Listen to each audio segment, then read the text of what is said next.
Amen. Et je n'étais pas encore sauvé. Et pourquoi est-ce que je le dis? Parce que maintenant que je suis sauvé, je garde mes yeux. Amen. Et je veux juste encore le répéter. Peut-être que tu ne l'as pas encore entendu. Mais étant un chrétien, tu as la responsabilité de garder tes yeux. Tu sais, Job dit, j'ai mis un garde devant mes yeux. Tu dois faire attention à ce que tu regardes. Tu n'as pas besoin de regarder ce que Hollywood te montre. Vous savez, les films, c'est juste rempli de toute forme de poubelle. Les films, en fait, vous savez souvent même les films qu'on dit PG-13. On parle de PG-13, que les enfants de moins de 13 ans peuvent les voir. Mais les obscénités qui sont à l'intérieur. C'est même les films qui sont, je ne sais pas, même PG-3, 3 ans. Et je vais vous prouver c'est quoi le problème avec ces affaires. Je ne sais pas s'il y a PG-3 ans, mais quoi qu'il en soit. Même les simples films, le problème c'est ceci. C'est que même dans ces films, même s'il n'y a pas de scène qu'on appellerait obscène. Vous savez, le fait d'avoir un homme qui dit qu'il est marié avec une femme et qui s'embrasse devant la caméra, rien que le fait de s'embrasser, ils sont en train de pécher. Parce que réellement, ils ne sont pas mariés. Amen. Ce sont des acteurs. Et Dieu ne regarde pas ça et dit, ok, ils se sont embrassés, mais comme ce sont des acteurs, c'est correct. Non. Ils ont péché. Amen. Donc, regardez ces choses, tu es en train d'exposer tes yeux aux souillures de ce monde. Tu es en train d'exposer tes yeux en fait à l'iniquité. Et un enfant ne regarde pas ces affaires d'Hollywood. Amen. Amen. Waouh, ça fait juste 30% de la salle qui a dit cela. Je ne sais pas si on doit juste, le message, si on doit juste rester dessus aujourd'hui ou bien. Un enfant ne regarde pas les choses d'Hollywood. Amen. Amen. Alléluia, gloire au nom du Seigneur. Mais ce film, vous savez, ce film-là, ce n'est pas un film qui allait d'habitude. Ok, ça, si tu vas pas envoyer la prochaine image. Je crois que c'était juste un clic. C'est plus compliqué que ça. Mais quoi qu'il en soit, ce film, normalement, c'est pas un film qui allait naturellement attirer des gens en salle. Parce que c'est un film où il n'y avait pas de violence. C'est un film où il n'y avait pas de sexe. C'est un film en fait où il n'y avait pas de torture. Vous savez, aujourd'hui, la télé est devenue vraiment tout un monde d'iniquité. On va te montrer des choses horribles et les gens vont regarder cela, ils vont prendre du plaisir dans cela. Mais qu'est-ce qui se passe en fait, c'est que ce film n'avait aucune de ces choses. Ça te montrait juste un homme qui courait à gauche et à droite avec son fils. Mais tu sais, quand c'est sorti, la même semaine où c'est sorti, ça a récolté environ 27 millions de dollars. Et là, quelques semaines après sa sortie, quand on a commencé à additionner tous les revenus qui sont venus avec, c'était environ 167 millions de dollars. 167 millions de dollars. Et quand tu regardes ceci, tu commences à te poser la question, mais qu'est-ce qui pouvait bien pousser les gens à aller regarder ce film? Vous savez, la chose qui pouvait les pousser, c'est cette chose qu'on partage tous en commun. Et cette chose, c'est que tout le monde est à la poursuite du bonheur. Vous savez, tout le monde ici, si vous pouvez lever votre main, si vous n'êtes pas gêné, mais si vous êtes, vous ne pouvez pas lever la main. Est-ce qu'il y a quelqu'un ici qui aurait besoin de plus d'argent? Les uns? Il y a des gens qui lèvent deux mains, d'autres les pieds. Voyons donc. Et les gens peuvent s'identifier à lui. Parce qu'en fait, c'est quelqu'un qui avait besoin d'argent. C'est quelqu'un qui avait besoin de vêtements. C'est quelqu'un qui avait besoin d'une maison. Et il avait besoin d'un appartement. Et quand tu regardes à la fin du film, le film finit bien. Parce que finalement, et même l'histoire réelle finit bien. À la fin, finalement, il est embauché comme courtier dans une bourse. Et là, il commence à se faire beaucoup d'argent. Et plus tard même, il lance sa compagnie de courtier. Et aujourd'hui, il est millionnaire. Chris Gardner, il est millionnaire aujourd'hui. Donc, c'est une histoire qui a attiré des gens. Pourquoi? Parce que des gens s'identifient à cela. Donc, ça veut dire que je peux quitter de 23,33 et devenir millionnaire. Bon. Là, c'est comme s'il y a plus d'amen que quand on dit la parole de Dieu. le Seigneur nous aide. mais là, ça veut dire en fait que je peux avoir la joie de Chris Gardner. Ça veut dire en fait que si je travaille dur, si je persévère, si je me bats, si j'ai investi ici ou j'ai investi cela, je peux devenir riche. Et les gens se sont identifiés à cela. Et vous savez, souvent, nous allons nager dans les océans de si. Souvent, on va se dire, si j'avais, comme j'ai dit tantôt, plus d'argent, peut-être je serais heureux. Bon, pour ça, vous n'avez même pas besoin de lever la main. Peut-être vous avez déjà pensé cela. Si j'avais, je ne sais pas, de nouvelles chaussures, si j'avais une nouvelle robe, si j'avais un nouveau travail, peut-être, je ne sais pas, qui paye $18 de l'heure. Amen. Si j'avais, je ne sais pas, une voiture, si j'avais, et on peut commencer à aligner les si. D'autres, si j'avais un fiancé qui allait tout payer pour moi. Non. En fait, chacun a sa liste de si. Mais dans la Bible, en fait, on nous parle de quelqu'un qui, il avait sa liste de si, mais sa liste de si, il pouvait la concrétiser. Et c'est Salomon. Amen. Regardez dans 1 Roi chapitre 3 verset 5, la Bible nous parle de Salomon et la Bible nous raconte cette expérience que Salomon a eue. On nous dit au verset 5 que Gabaon, après que Salomon a offert des sacrifices à l'Éternel, on dit à Gabaon, l'Éternel apparut en songe à Salomon pendant la nuit et Dieu lui dit, demande ce que tu veux et je te donne. Waouh! Je ne sais pas si quelqu'un peut se mettre à la place de Salomon aujourd'hui. Imagine, tu rentres chez toi ce soir, tu commences à prier dans ta chambre et Jésus apparaît devant toi. Demande tout ce que tu veux, je te donne. Amen. Tu vois qu'il y a des gens qui vont demander une île. Aïe, aïe, aïe. Et la Bible nous dit que Salomon, regarde, on va parler de cela parce qu'on va y revenir par la suite. Mais Salomon, au lieu de demander les richesses, au lieu de demander l'argent, au lieu de demander le pouvoir ou toute autre chose, il a demandé l'intelligence pour juger le peuple de Dieu, pour pouvoir discerner le bien du mal. C'est le cœur de Salomon, le désir de Salomon, c'était d'avoir l'intelligence afin d'être un bon dirigeant. Le cœur de Salomon, c'était d'avoir l'intelligence afin de bien gérer les affaires de Dieu. Et la Bible dit que quand Salomon a demandé cela au Seigneur, le Seigneur a apprécié la demande de Salomon. Il a dit, écoute, parce que tu ne m'as pas demandé autre chose, mais tu m'as demandé l'intelligence, le discernement, pour discerner le bien du mal. Non seulement je vais te donner cela, mais également je vais te donner la richesse, je vais te donner la gloire. Et la Bible nous dit par la suite que Salomon a été l'homme le plus riche qui ait jamais existé sur la face de la terre. Il n'y a pas eu de plus riche que Salomon. En fait, la fortune de Salomon était en or. Vous savez, qui est l'homme le plus riche aujourd'hui? C'est ça, Bill Gates.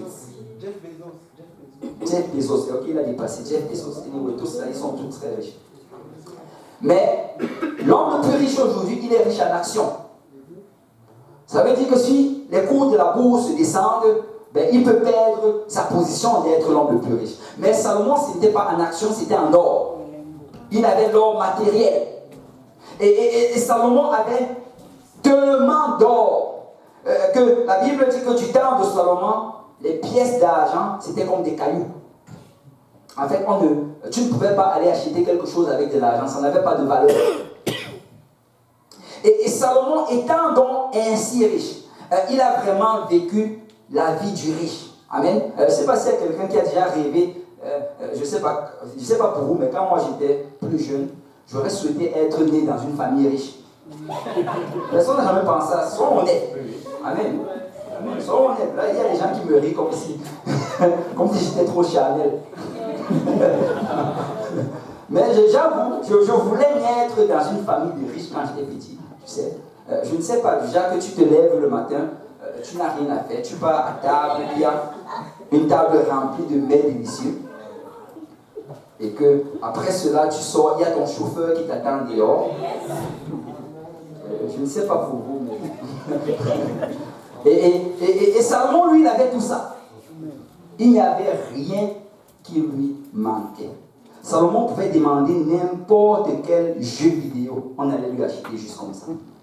Et imagine cela. Je ne sais pas c'est quoi le jeu populaire aujourd'hui. Made in NFL 2020. Fortnite. Bon, on va parler de Fortnite justement. mais vous savez, Salomon pouvait demander tout. Et la Bible nous dit que Salomon, il a vraiment vécu la vie du riche. Tu sais, la Bible dit, et Salomon dit cela de lui-même, que tout ce que mes yeux ont désiré, je les ai acquis. C'est Salomon avait juste besoin de regarder quelque chose et ça lui appartenait. Waouh! Et à tel point en fait que toutes les femmes qui regardaient lui appartenaient. Parce que la Bible dit que Salomon finalement il a eu 700 femmes et 300 concubines. Quelqu'un au moment aurait dû fermer les yeux de Salomon. Hein? mais il a tout pris. Et le livre en fait d'Ecclésiaste qu'on a lu en introduction, c'est un livre que Salomon écrit à la fin de sa vie. C'est un livre en fait où il donne un conseil en passant le mot ecclésiaste. Ecclésiaste, ça signifie prédicateur. Ecclésiaste, en fait, c'est celui qui prêche. Donc Salomon, quand il écrit ce livre, il est en train de prêcher à quelqu'un. Quand il est en train de l'écrire, il est en train de déclarer des choses avec autorité. Écoute bien ce que j'ai à dire. Donc c'est important. Tout avec ton frère, dit, écoute ce que Salomon a à te dire aujourd'hui. Ecclésiaste chapitre 1 à partir du verset 1. La Bible dit parole de l'Ecclésiaste, fils de David, roi de Jérusalem. Vanité des vanités, dit l'Ecclésiaste, vanité des vanités, tout est vanité. Waouh, quelle introduction! Tu sais, tu te dis que si tu avais tout ce que tu possédais, tu allais avoir des histoires à raconter. Imagine si tu étais à la place de Salomon. Peut-être tu allais raconter comment tu allais en Égypte, comment tu as pris des selfies devant les pyramides d'Égypte. Tu allais raconter comment tu as fait des plongées dans l'océan et comment tu es allé face à face avec les dauphins. Tu allais raconter tout genre de choses. Mais Salomon commence son histoire en disant vanité des vanités. Et en passant, vanité, ça signifie vide. Que toutes ces choses, c'est vide. Et regardez la question qu'il se pose au verset 3. Quel avantage revient-il à l'homme de toute la peine qu'il se donne sous le soleil? Et ça, c'est réellement la question introductive du prédicateur, tu sais. Il est en train de prêcher, il dit, écoutez-moi bien, est-ce que la vie vaut-elle vraiment la peine d'être vécue? Et ça, c'est quelqu'un qui possédait toutes choses. Tu te dis que si j'avais telle ou telle chose, ce que je crois que ma vie serait plus joyeuse. Si j'avais peut-être plus d'amis, si j'avais plus d'argent, si j'avais, je ne sais pas, une belle maison, une belle voiture, tu peux mettre les si. Mais Salomon, lui qui a eu tout cela, il pose la question, est-ce que la vie vaut vraiment la peine d'être vécue avec toutes ces choses? Et là, on ne va pas s'attarder à lire chaque verset du livre d'Ecclésiaste, mais on va vraiment toucher maintenant quelques points ici. Et pourquoi? Parce qu'après avoir posé cette question, au chapitre 1 et au chapitre 2, Salomon touche 4 points. 4 points, en fait, pour te montrer que poursuivre ces choses, c'est réellement une poursuite du vent. Et la première chose qu'il touche, c'est au verset 4, du verset 4 au verset 11. Il dit, une génération s'en va, une autre vient, et la terre subsiste toujours. Le soleil se lève, le soleil se couche, il soupire après le lieu où il se lève de nouveau. Le vent se dirige vers le midi, tourne vers le nord, puis il tourne encore et reprend les mêmes circuits. Tous les fleuves vont à la mer et la mer n'est point remplie. Il continue à aller vers le lieu où il se dirige. Toutes choses sont en travail au-delà de ce qu'on peut dire. L'œil ne se rassasie pas de voir et l'oreille ne se lasse pas d'entendre. Ce qui a été, c'est ce qui sera. Et ce qui s'est fait, c'est ce qui se fera. Il n'y a rien de nouveau sous le soleil. S'il y a une chose dont on dise, vois, ceci est nouveau. Cette chose existait déjà dans les siècles qui nous ont précédés. On ne se souvient pas de ce qui est ancien et ce qui arrivera dans la suite ne laissera pas de souvenirs chez ceux qui vivront plus tard. Juste pour résumer ce que Salomon est en train de dire ici, en fait Salomon est en train d'exposer l'immensité de la création de Dieu et il le met en contraste avec la petitesse de notre individu. En fait, Salomon est en train de dire ici, ce que Dieu a créé est grand. Ce que Dieu a créé continue son cours. Mais toi, tu es juste un petit point au milieu de l'univers. Dans Psaume 144, verset 4, la Bible dit, l'homme est semblable à un souffle. Ses jours sont comme l'ombre qui passe. En fait, ce que Salomon dit, c'est que nous sommes insignifiants dans ce temps et dans cet espace. Tu sais, peut-être aujourd'hui, tu penses que tu es très important, mais un jour, tu vas vieillir, un jour, tu vas mourir, et un jour, des gens vont t'oublier. Un jour, les vêtements que tu portes vont se retrouver au village des valeurs. Quelqu'un va l'acheter pour $1. Amen. C'est vrai. Et ce que Salomon dit, ça fait du sens. Il dit que toutes ces choses-là, et on regarde cela, et on a l'impression qu'on est important, on a l'impression qu'on a une grande place dans l'univers. Il y a des gens aujourd'hui qui se donnent plus d'importance qu'ils ne l'ont vraiment. Mais quoi qu'il en soit, nous sommes tous au même niveau, nous sommes un point dans l'univers. Est-ce que tu sais que celui qui va sur la lune aujourd'hui, il regarde vers la terre, il ne te voit même pas. Il ne voit même aucun homme. Parce que nous sommes juste minuscules. Et vous savez, et ça, c'est quelque chose que nous les hommes, quand je parle des hommes, c'est avec un grand H, nous les humains, on a de la difficulté avec. Ça, c'est quelque chose, en fait, qui pousse des gens aujourd'hui à essayer de laisser leur marque dans l'histoire. Je ne sais pas si vous êtes un peu au courant de l'actualité, mais ces dernières années, il y a plusieurs personnes qui ont pris des armes et qui se sont pointés dans des lieux publics ou dans des écoles. Et ils ont commencé à tirer sur des gens, commettre des massacres en mettant ça live sur Facebook.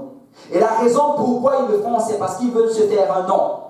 C'est à la fin de cela qu'ils se suicident. Mais ils veulent qu'après on se rappelle que... moi, ça m'avait déjà troublé à plusieurs reprises. Que mais pourquoi, si tu veux te suicider, pourquoi ne pas juste prendre l'arme, te mettre une balle dans la tête et laisser les gens tranquilles? Je ne sais pas si vous avez déjà pensé à cela. Mais la raison, c'est tout simplement parce qu'il faut qu'il mette une marque dans l'histoire. Il faut que son nom soit reconnu. Et les autres qui sont moins extrêmes, ben eux, ils vont juste chercher à devenir célèbres. Est-ce qu'il y a quelqu'un ici là qui veut devenir célèbre? Bon, il y a deux personnes qui sont quand même honnêtes. Alléluia, c'est bon, on est dans la maison de Dieu. Donc c'est un temps pour se repentir. Alléluia. Vous savez, le pasteur Grand m'avait partagé ceci. Je ne sais pas si vous vous rappelez de cela, mais il y avait une recherche qui avait été faite. Et on avait interviewé les jeunes dans les écoles. Et on leur avait demandé, qu'est-ce que vous voulez devenir quand vous serez grand? Il dit que dans le passé, on avait fait une recherche pareille. Et les gens allaient répondre pompier. C'est dans le passé, presque tous les petits garçons voulaient devenir pompiers. Les gens répondaient policiers. Ils veulent manier les armes. Les gens répondaient docteur. C'était cela, mais cette nouvelle recherche très récente, la majorité des réponses, c'était « je veux devenir célèbre ». Je veux devenir célèbre. Juste célèbre. Célèbre à quoi? Juste célèbre. Et c'est vraiment ce à quoi on fait face aujourd'hui. Vous savez, le monde veut absolument être reconnu. Le monde veut absolument avoir une place, qu'on reconnaît ton nom où tu vas. Je ne sais pas si vous avez lu les nouvelles cette semaine, mais si tu peux me montrer la prochaine image. Est-ce qu'il y a quelqu'un à la projection? Si tu peux me montrer la prochaine image, cette jeune fille. Si on peut aller rapidement pour ne pas trop voler mon temps. Est-ce qu'il y a des gens qui connaissent ces jeunes filles? Non? Aucun d'entre vous. Okay. En fait, son nom c'est Sully. Et Sully, en fait, elle avait 25 ans. Et elle était une chanteuse, une danseuse, une actrice, une présentatrice télé en Corée du Sud. Et c'était une star de la K-pop. Je ne sais pas s'il y a des gens qui ont de la K-pop. Amen. Je sais, moi j'ai appris ce mot-là en lisant la K-pop. K-pop. Mais apparemment, ils sont célèbres dans le monde. Et en fait, Sully, elle était retrouvée morte dans son appartement lundi dernier. Elle est jeune, elle est riche, mais elle était jeune, riche, multitalentueuse. Et elle avait un bon nombre, des milliers de personnes qui la suivaient sur Facebook. Tu te dis que si tu avais plus de gens qui mettent des likes, c'est que tu allais être heureux. Mensonge. Elle avait tout ce dont quelqu'un aurait pu espérer. Mais, qu'est-ce qui s'est passé? Elle s'est suicidée. Et ils nous disent en fait que ça fait longtemps qu'elle combattait avec une dépression majeure. Tu sais, quelqu'un qui a toutes ces affaires, comment est-ce qu'elle peut être déprimée? Toi, tu es déprimé parce que tu n'as pas $100. Et tu te dis que si j'avais... Non, ce n'est pas ça qui va t'apporter la joie. Vous savez, la joie, ça vient du Seigneur. Amen. Toutes ces choses-là, ce ne sont que des bonheurs partiels. Après avoir eu tes $100, tu vas vouloir $200. Et après $200, tu vas vouloir plus. Elle avait toutes ces choses, des millions de dollars. Mais malgré cela, ça ne l'a pas gardé. Si tu peux avoir 20 000 likes dans ton compte, mais le seul like qui compte, c'est le like qui vient de Jésus. Parce que tous les autres likes, ce ne sont que des likes éphémères et passagers. Et ça ne peut pas réellement t'apporter la joie. Laisse-moi vraiment te dire ceci. Ce qui va t'apporter la joie, c'est ton intimité avec Jésus. Plus tu te rapproches de Jésus, plus tu seras joyeux. Plus tu t'approches de cette parole et que tu marches selon cette parole et que tu as une relation avec ton Créateur. Vous savez, quelqu'un a dit cela et je vais le redire. Nous avons tous été créés avec un vide à l'intérieur de nous que seul Dieu peut remplir. Rien dans ce monde ne va le remplir. La vraie joie, et je ne sais pas si quelqu'un, est-ce qu'il y a des témoins dans la salle, que depuis qu'ils servent le Seigneur, cette tristesse qu'ils avaient dans le monde, ce manque qu'ils avaient dans le monde, a juste disparu. Il y a juste la joie du Seigneur. Est-ce qu'il y a des témoins dans cette salle? Alléluia. Et il y a cette joie qui ne peut venir que de Dieu. Et cette joie vient quand plus tu te rapproches de Dieu. Cherche d'abord Jésus. Seule son approbation compte. Regardez Luc 16, verset 15. La Bible dit que Jésus leur a dit, vous, il parle aux pharisiens, vous cherchez à paraître juste devant les hommes. Mais Dieu connaît vos cœurs, car ce qui est élevé parmi les hommes est une abomination devant Dieu. En fait, la Bible dit ici que ce qui est élevé, c'est ces idoles, ces célébrités. C'est une abomination devant le Seigneur. Un enfant de Dieu ne doit pas chercher, c'est pour ça que je disais tantôt, temps pour la repentance. Un enfant de Dieu ne doit pas chercher à être célèbre. Que lui soit célèbre, que lui soit élevé. C'est Jean-Baptiste a dit que je descende et que lui croisse.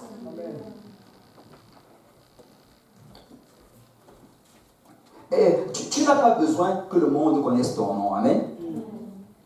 Le seul dont tu as besoin qu'il connaisse ton nom, c'est Jésus. Amen. Et je rends grâce à Dieu qu'il connaît mon nom. Amen. Alléluia. Gloire au nom du Seigneur. Gloire au nom du Seigneur. Et ça, ce n'est qu'un exemple. Il y a beaucoup d'autres célébrités.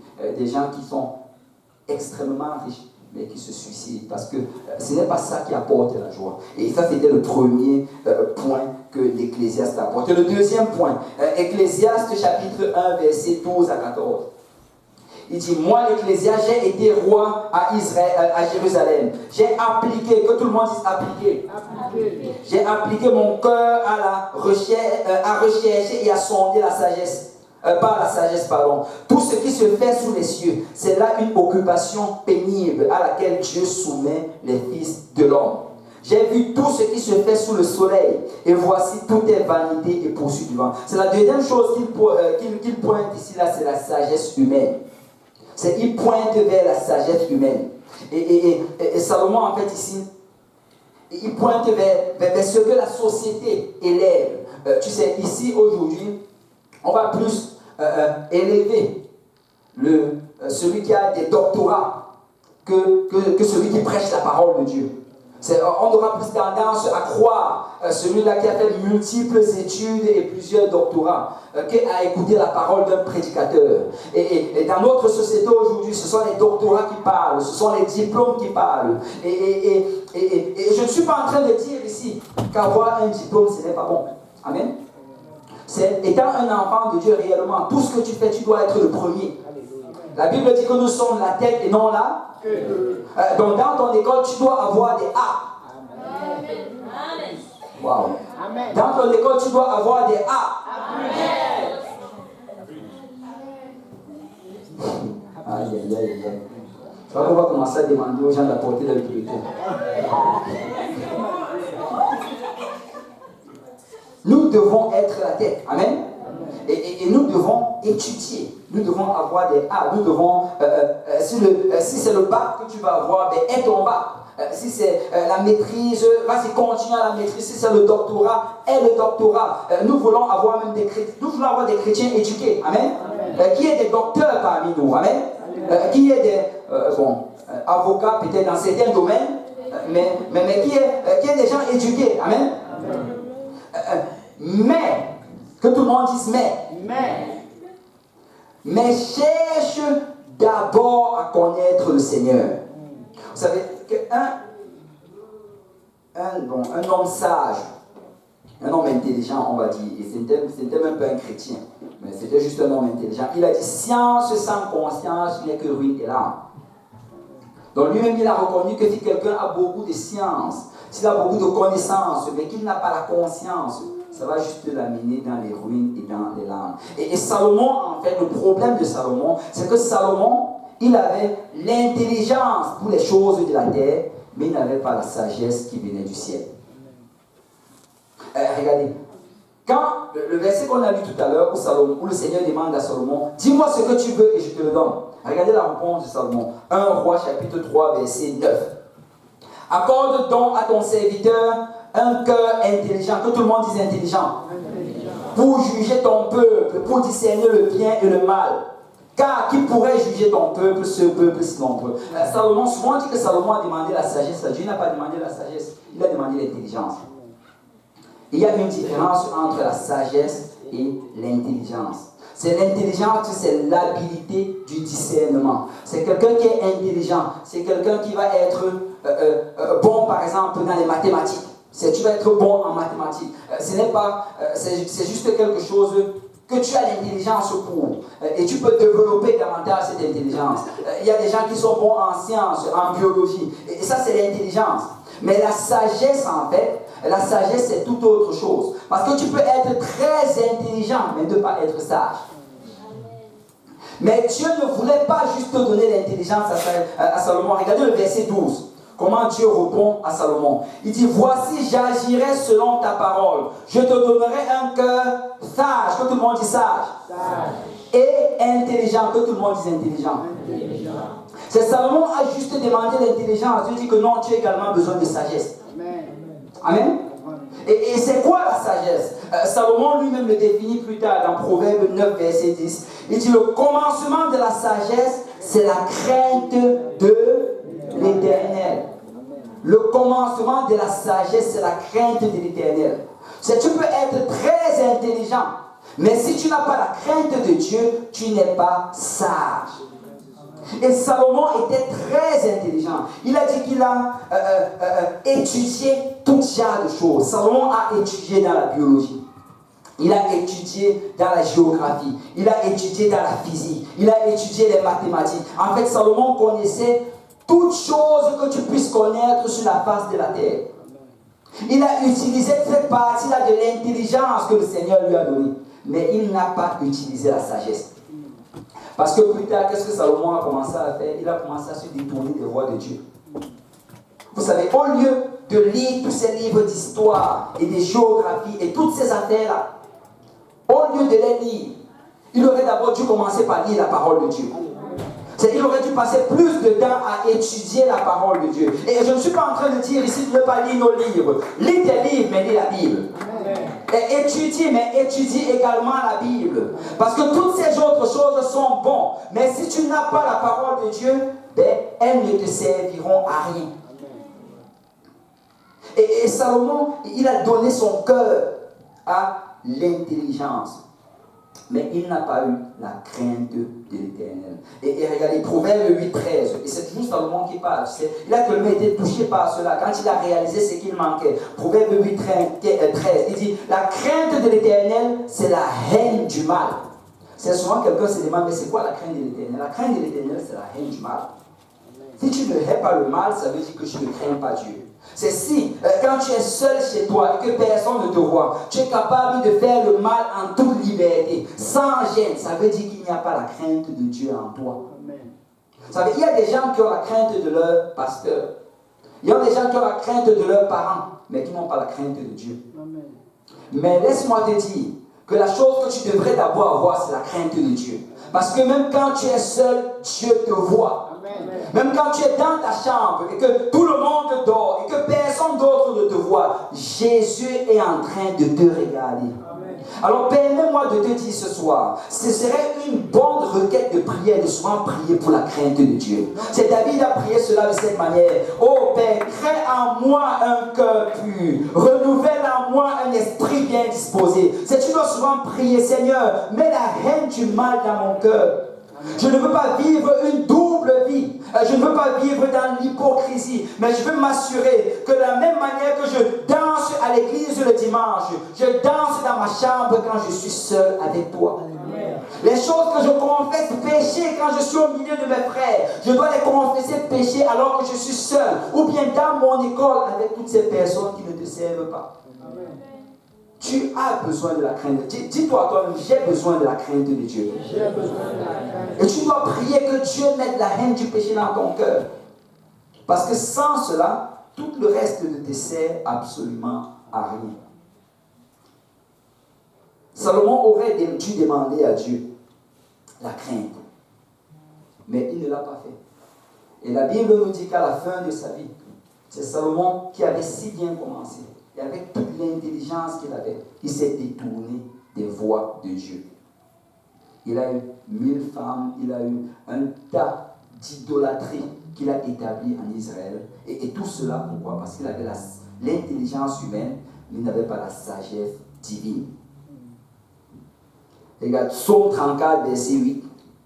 La Bible dit, l'ange de l'Éternel campe autour de ceux qui le craignent et il les arrache du danger. Vous savez, la crainte de Dieu est très importante.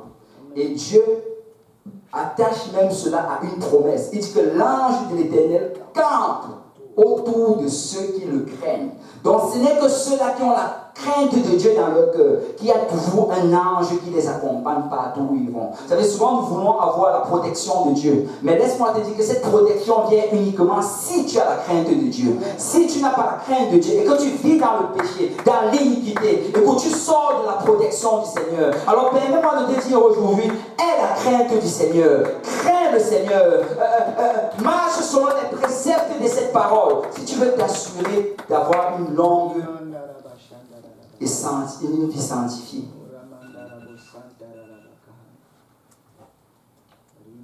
Je ne sais pas si on peut juste élever nos voix vers le Seigneur. Si quelqu'un peut fermer les yeux. Quelqu'un doit prier au Seigneur. Mets la crainte de Dieu en moi. Alléluia. Alléluia. Père, mets la crainte de Dieu en moi, Seigneur.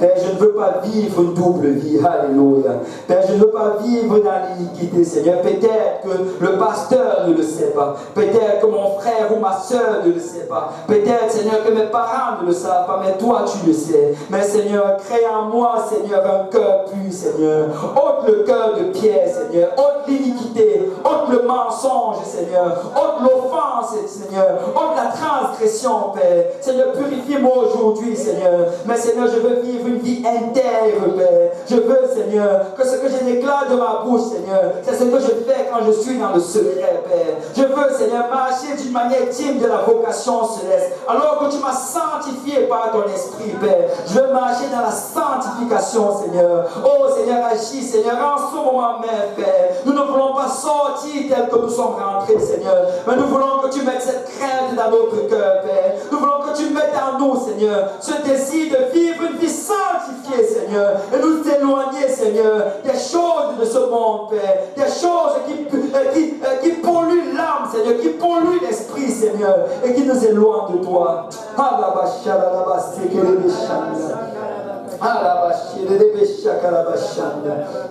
Alléluia. Alléluia. Alléluia. Alléluia. Alléluia. Et la troisième chose, alléluia, la troisième chose que Salomon a adressée, c'est la poursuite du divertissement. Dans Ecclésiaste chapitre 2, versets 1 à 3. Il dit, j'ai dit à mon cœur, allons, je t'éprouverai par la joie et tu goûteras le bonheur. Et voici, c'est encore là une vanité. J'ai dit du rire insensé. De la joie, à quoi sert-elle? Je résolus en mon cœur de livrer ma chair au vin, tandis que mon cœur me conduirait avec sagesse, et de m'attacher à la folie jusqu'à ce que je visse ce qui est bon pour les fils de l'homme de faire sous les cieux pendant le nombre des jours de leur vie. C'est Salomon a touché des choses ici. Il a touché la joie, il a touché le vin, il a touché la folie. Et ça, c'est vraiment le cycle naturel de quelqu'un qui vit loin de Dieu. C'est juste chercher toujours la joie, chercher quelque chose qui va réjouir ma chair, juste toujours chercher un divertissement. Je dois toujours me divertir. Et ça, c'est vraiment la génération dans laquelle on se trouve, où on doit juste toujours être diverti. Et souvent, on vient même à l'église avec cette pensée-là, que le prédicateur va nous divertir. Moi, je te dis que mon rôle n'est pas de te divertir, mais mon rôle est de te prêcher la parole de Dieu. Et ne viens jamais avec cette anticipation-là que je vais être diverti. Pourquoi? Parce qu'aujourd'hui, nous voulons juste, et c'est la raison pourquoi des choses comme les Facebook, les choses comme les jeux vidéo et toutes ces choses-là volent autant de notre temps. Et tu peux passer toute la journée juste en train de regarder ton téléphone, juste pour être diverti. Tu sais, ça devient même un réflexe. Ça n'a même pas vibré. Mais tu regardes pareil. Parce qu'il faut que tu divertisses tes yeux. Et Salomon dit qu'il a essayé tout cela. Mais tu sais, après le divertissement, tu vas vouloir aller un peu plus loin si tu demeures dans cela. Tu vas aller vers le prochain high, comme on dit en anglais. Salomon dit après cela, il a essayé le vin. Et là, il a bu et bu, et il a livré sa chair au vin. Et après avoir bu, il a maintenant essayé d'autres choses. La Bible dit qu'il essayait même la folie. C'est la folie, c'est au-delà de cela. Des choses que lui-même, dans son bon sens, il trouverait fou. Et aujourd'hui, tu vois le cycle comme cela. Les gens cherchent le divertissement, ils cherchent l'alcool et après ils cherchent les drogues. Vous savez, ces choses sont addictives. Permets-moi de te dire aujourd'hui, si tu n'as jamais goûté à l'alcool, n'y goûte jamais. Rends grâce au Seigneur qu'il t'a épargné et n'y goûte jamais. Tu n'as pas besoin de boire de l'alcool pour être cool. Tu n'as pas besoin de cela. Ce sont des choses addictives. L'alcool, la drogue, c'est addictif. C'est rien qu'un seul tiré de marijuana peut t'amener très très loin. Je n'ai pas beaucoup de temps pour raconter les histoires, mais il y a un homme qui avait juste essayé une drogue. Et lui, avant qu'il était un professeur d'université, marié avec des enfants, la drogue a fait un déclenchement dans sa tête. Et là, subitement, il a commencé à perdre la raison. Il a perdu son travail et sa famille. Et maintenant, il était sans-abri. Il y a de cela, je crois, 3 ans. C'était écrit dans les nouvelles. Il était mort parce qu'il avait attaqué un policier en route et on l'avait tiré dessus. Mais tout cela avait commencé parce qu'à une fête, il a juste essayé une drogue. Tu n'as pas besoin d'essayer cela. Tu n'as pas besoin d'ouvrir une porte pareille dans ta vie. Parce que dès que tu ouvres la porte, tu n'as pas de garantie qu'elle va se fermer.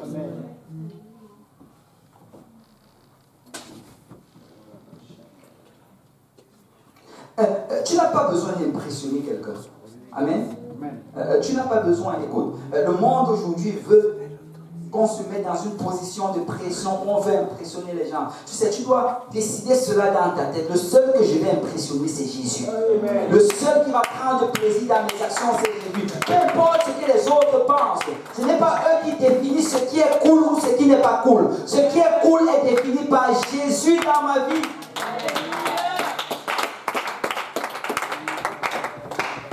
On parle de l'alcool, on parle de la drogue, mais même les jeux c'est très addictif. Si tu peux me montrer l'image, la prochaine image. Voilà. Vous savez ça, en fait, j'aurais espéré, je vous assure en toute honnêteté, quand j'ai commencé à étudier, que j'ai lu sur ce jeu, j'aurais espéré que personne ne le connaisse ici. Parce que quand j'ai lu la description de ce jeu, je ne vais même pas demander si quelqu'un a déjà joué ici. Pardon, ne brisez pas mon cœur. Je ne vais même pas le demander. Parce que quand j'ai lu la description de ce jeu, tu sais, on te dit que 100 personnes sont invitées dans une île. Ils doivent s'entretuer à coups de hache, à coups de mitraille, à coups de couteau, jusqu'à ce qu'un seul reste vivant à la fin. Ça, c'est quoi ça comme jeu? Écoute, tu es un enfant de Dieu et tu es en train d'égorger les gens pendant toute la journée. Et ce n'est pas surprenant que tu viennes dans la maison de Dieu, tu n'as pas le courage de lever tes mains. Et tu ne peux même pas battre tes mains pour le Seigneur. Parce que tu as rempli ton cœur d'iniquité toute la journée.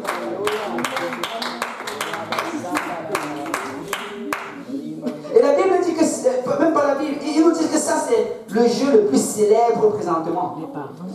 On nous parle de 250 millions de personnes qui ont compte Fortnite. 250, ce n'est pas surprenant que la violence soit aussi.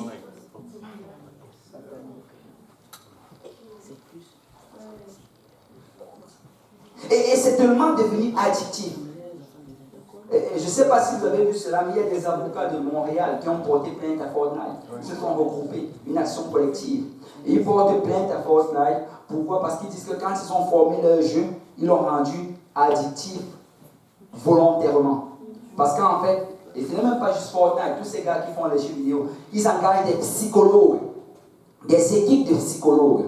Et ces équipes de psychologues vont prendre des jeunes de votre âge.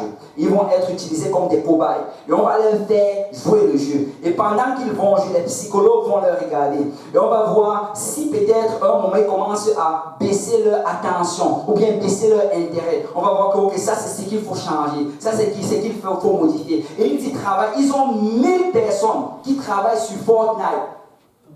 1000 personnes dans leur bureau qui travaillent sur Fortnite, juste pour s'assurer que ce jeu reste addictif.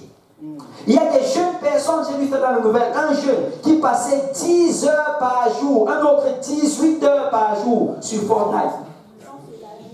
Et toi, tu es un enfant de Dieu et tu rencontres ce genre de personnes et qu'est-ce que tu vas leur dire si toi-même tu y joues? Qu'est-ce que tu peux bien leur dire?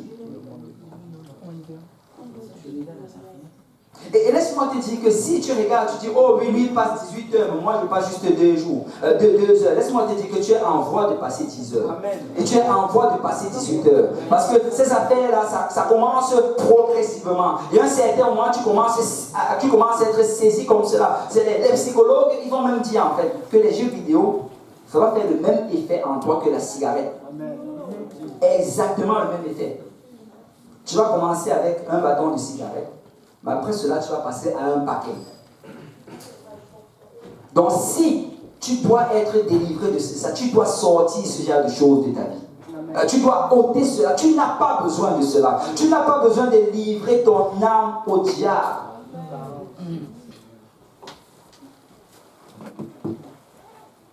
C'est quoi la solution par rapport à ça? C'est quoi la solution par rapport à l'alcool? C'est quoi la solution par rapport à la drogue ou bien au jeu? Laisse-moi te dire que la solution, c'est tout simplement la discipline. C'est la discipline. Tu sais, il y a des jeux que c'est correct de jouer. Tu sais, mais tout jeu peut devenir addictif. Le truc avec cela, c'est la même chose que tu devrais faire avec ton téléphone. Il faut que tu te donnes un temps pour cela. Et que quand le temps est passé, le temps est passé. Mais avant que tu te donnes le temps pour ça, il faut d'abord que tu te donnes d'abord le temps pour ça. Ça prend d'abord ça. Parce que ce n'est pas normal qu'un enfant passe 2 heures, 3 heures, 4 heures sur Facebook, mais il ne peut pas passer 15 minutes avec Jésus. Ce n'est pas normal que quelqu'un passe des heures sur Fortnite, mais il n'est pas capable de lire sa Bible pendant 20 minutes. Ce n'est pas normal. Tu dois te discipliner. Tu dois dire, avant que je ne joue 1 heure, je dois lire ma Bible pendant 30 minutes. Avant que je ne passe du temps sur Facebook ou toutes ces affaires, je dois d'abord passer le temps avec Jésus. Parce que laisse-moi te dire que si tu ne fais pas cela, tu vas perdre ton âme.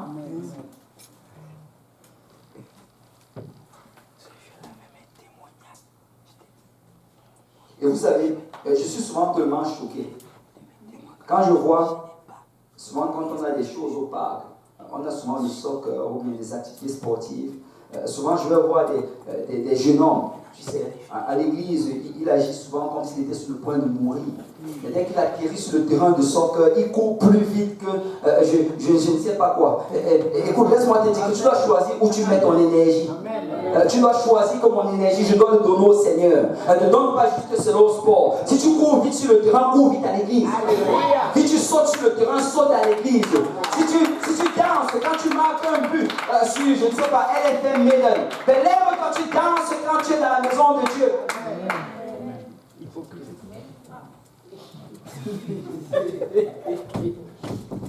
Numéro 4 est le dernier. Et on ne va pas lire tout cela, mais je vais paraphraser ce qu'il dit. Numéro 4, c'est la poursuite des accomplissements.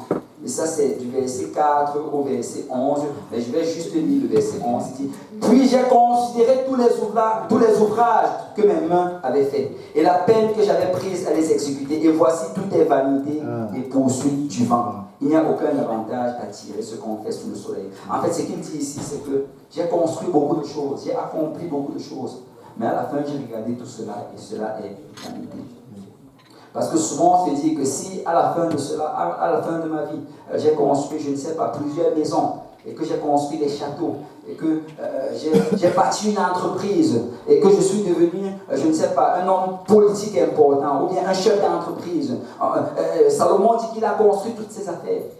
Mais à la fin, cela également est une poursuite du vent. Au verset 17, il dit, et j'ai haï la vie, parce que ce qui se fait sous le soleil m'a déplu, car tout est vanité et poursuite du vent. Vous savez, on n'est pas en train de dire qu'il ne faut pas construire. Mais ce qu'on dit, c'est cherche premièrement le royaume et la justice de Dieu. Ce qu'on dit, que Dieu soit premier dans ta vie. C'est avant toute autre chose, mets d'abord le Seigneur. Mets d'abord le Seigneur. Alléluia. Là, je vais juste lire 2 passages. Après cela, on va conclure. C'est encore des conseils de Salomon. Ecclésiaste 8, 12. Cependant, quoique le pécheur fasse 100 fois le mal et qu'il persévère longtemps, je sais aussi que le bonheur est pour ceux qui craignent Dieu, parce qu'ils ont de la crainte devant lui. Mais le bonheur n'est pas pour le méchant, et il ne prolongera point ses jours, pas plus que l'ombre, parce qu'il n'a pas la crainte devant Dieu. Ecclésiaste 12, 1 à 3. Jeune homme, très facile aussi pour les femmes, jeune femme, réjouis-toi dans ta jeunesse, livre ton cœur à la joie pendant les jours de ta jeunesse.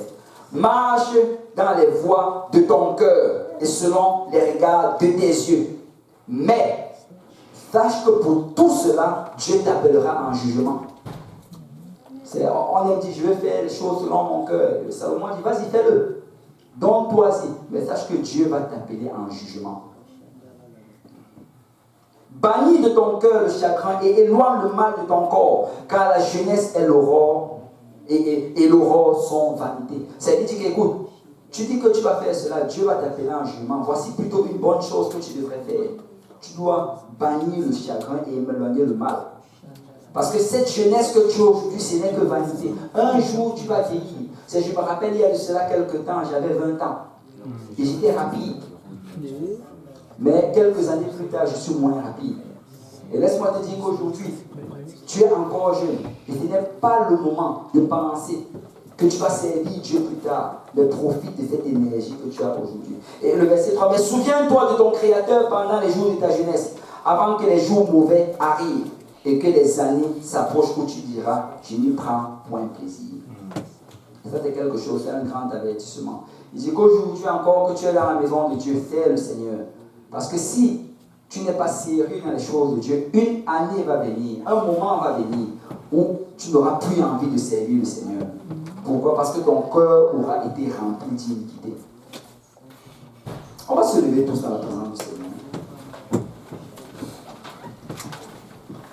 Vous savez peut-être que Hollywood et le monde appellent toutes ces choses la poursuite du bonheur. Mais la Bible appelle ceci poursuite du vent. Tu sais, Salomon Salomon dit que poursuivre toutes ces choses, c'est comme si tu courais derrière une chose immatérielle. En fait, tu ne vas jamais le saisir. Il n'y aura jamais de joie dans cela. C'est une poursuite du vent. Et je vais encore le répéter, je ne suis pas en train de dire aujourd'hui de ne pas aller à l'école. Va à l'école. Amen. Étudie, aie tes diplômes. Amen. Mais réalise ceci. Si tu fais tout ceci et que tu ne pries pas, si tu fais tout ceci et tu ne viens pas dans la maison de Dieu, si tu fais tout ceci et que tu ne cherches pas à servir le Seigneur, à évangéliser, à jeûner, à intercéder, si tu fais tout ceci et que tu ne fais pas des choses pour le royaume de Dieu, eh bien, toutes ces choses-là ne sont que vanité et poursuite du vent. Ecclésiaste chapitre 12, et ça c'est vraiment les dernières paroles de Salomon. Alléluia. Au verset 15, ce sont ces toutes dernières paroles. Il dit, écoutons la fin du discours. Salomon dit, écoute, j'ai dit tout cela dans le livre d'Ecclésiaste juste pour vous dire ceci. Dis à ton voisin, prête attention. Dis-lui que c'est bientôt fini, prête attention. Écoutons la fin du discours. Crains Dieu et observe ses commandements. Tourne-toi encore vers ton voisin. Dis-lui, crains Dieu. Et dis-lui, observe ses commandements. C'est là ce que doit faire tout homme. Car Dieu amènera toute œuvre en jugement au sujet de tout ce qui est caché, soit bien, soit mal. Pourquoi Salomon dit, écoute, il y aura un jugement dernier. Et tu sais, aujourd'hui, alors que tu as l'opportunité de servir le Seigneur, sers le Seigneur. Crains Dieu, observe ses commandements. Écoute, ne remets pas cela à demain. Décide-toi aujourd'hui même de mettre Dieu en premier. Décide-toi aujourd'hui de poursuivre le royaume de Dieu premièrement. Et tu sais quoi, si tu fais cela, Dieu va te bénir. On va prendre le temps de s'avancer. On va peut-être faire bon, mais je veux vraiment qu'on monte à l'autel aujourd'hui. Et j'aimerais qu'on dépose sur l'autel. Alléluia. Ces choses qu'on a construites. Alléluia. J'aimerais qu'on vienne. On dit Seigneur, alléluia, je veux d'abord te suivre. Alléluia. Je veux d'abord te suivre, Seigneur. Alléluia. Si tu dois te repentir, avec, je ne crois même pas que c'est ainsi, mais repentons-nous. Alléluia. Repentons-nous pour toutes ces choses que nous avons poursuivies. Repentons-nous. Alléluia. Confesse tes péchés devant le Seigneur. Alléluia. Demande-lui son aide. Demande-lui de mettre la crainte de Dieu dans ton cœur. Alléluia. Afin que tu t'éloignes de l'iniquité. Alléluia. Mais que tu t'attaches à la vérité. Alléluia. Afin que tu fuis le péché. Mais tu cours derrière la justice de Dieu. Alléluia. Si tu peux lever ta voix vers le Seigneur, si tu peux parler à Dieu. Alléluia. Alléluia. Alléluia, Seigneur. Purifie mes yeux, Seigneur. Purifie mon cœur, Seigneur. Purifie mon âme et purifie mes pensées, Seigneur. Toutes ces choses, Seigneur, auxquelles ils ont été exposés. Alléluia. Je viens au nom de Jésus-Christ, Papa. Afin, Seigneur, que tu me laves, Seigneur, depuis l'intérieur vers l'extérieur, Papa. Et que tu me purifies, Seigneur. Oh, la basaka, la bachanda. Alabasé, le béché, le béchanda. Alabasaka, la bachanda. Vers ces choses, Seigneur, qui sont ancrées dans mon âme, Papa. Ces choses qui viennent des jeux vidéo, ces choses qui viennent des films d'Hollywood, ces choses, Seigneur, qui viennent de l'iniquité qui se trouve dans ce monde, Papa. Je viens, Seigneur, afin que tu le purifies, Père. Oh, Père, crée en moi, Seigneur. Crée en moi un cœur pur, Seigneur Jésus-Christ. Oh, crée en moi un cœur pur, Père. Crée en moi un cœur pur, Seigneur Jésus. Crée en moi un cœur pur, Seigneur. Oh Père, je veux marcher dans l'intégrité, Seigneur. Je veux marcher dans la crainte de Dieu, Seigneur Jésus-Christ. Car tu vas porter toute action en jugement, Père. Et je veux, Seigneur, que ce grand et glorieux jour, Seigneur, que je vais me retrouver dans ta présence, Père. Que tu dises, viens, Seigneur, viens, entre dans la paix de ton maître. Père, dans tes mains sous moi aujourd'hui, Papa. Car tu as déclaré dans ta parole que ce n'est ni par la force, ni par la puissance, mais c'est par ton esprit, Seigneur. Que ton esprit nous purifie en ce jour. Que ton esprit nous sanctifie, Seigneur. Car je déclare dans ta parole, Père, que toi-même, Seigneur, tu vas nous sanctifier, Père. Corps, âme et esprit, Seigneur. Sanctifie ton peuple aujourd'hui au nom de Jésus-Christ.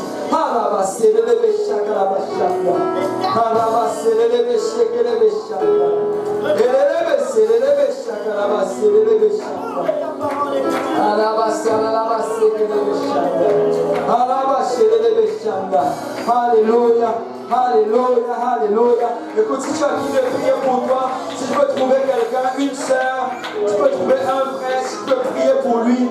Alléluia. Tu ne sais peut-être pas ce qu'il traverse. Alléluia, alléluia. Mais si tu peux invoquer le nom de Jésus sur lui. Au nom de Jésus-Christ, Seigneur, touche ton serviteur. Au nom de Jésus-Christ, Seigneur, sanctifie ton serviteur. Au nom de Jésus-Christ, Seigneur. Au nom de Jésus, Père, qu'il s'attache à toi de tout son cœur et de toute son âme. Au nom de Jésus. Au nom de Jésus, Seigneur, donne la force à ton serviteur de marcher dans ta justice. Donne la force à ton serviteur de se détourner du péché. Donne la force à ton serviteur de vivre pour toi.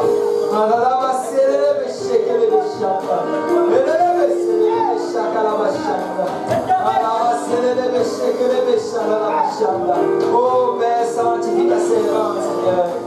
Agis dans la vie de ta servante au nom de Jésus-Christ.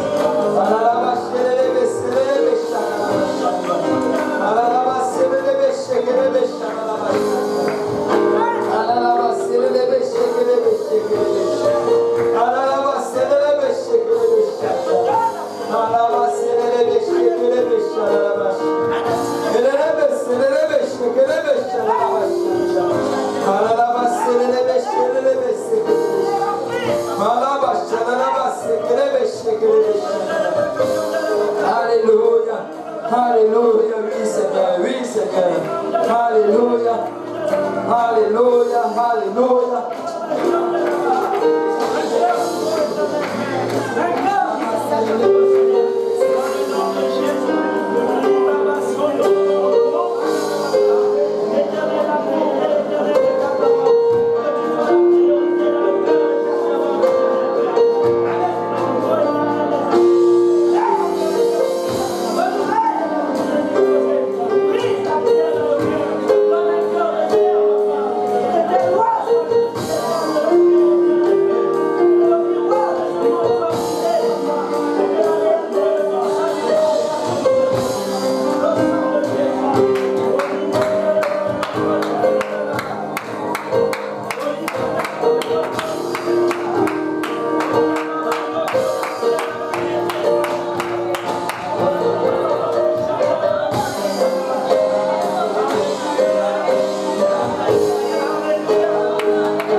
Tu vas jamais